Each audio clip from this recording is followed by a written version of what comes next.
की भगवान आज की धन्यवाद। बाकी मौज काटेंगे भाई साहब, ठीक है। बाकी वैसे तो पुलिस प्रशासन भी है भाई इधर, सर लोग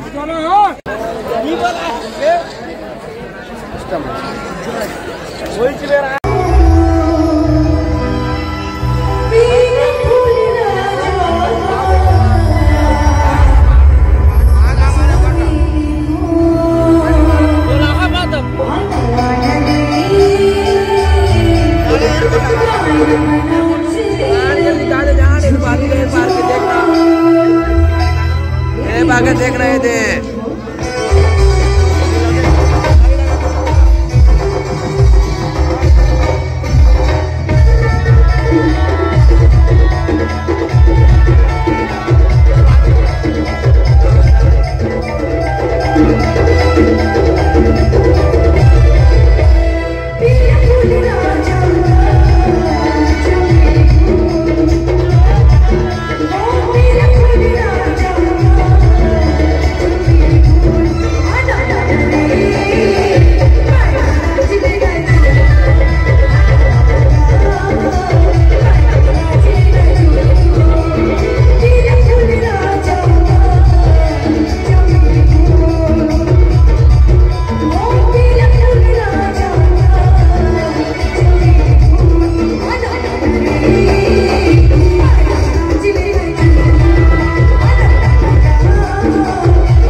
कैसे जी मजा आया इसके लिए कतक से नहीं साथ उठावा बहुत मजा आया दोस्तों, बहुत ज्यादा मजा आया, इशू वाला बोलना नहीं सुनी एकदम मस्त लगा। कैसे जी आप तो आवाज नहीं जा सका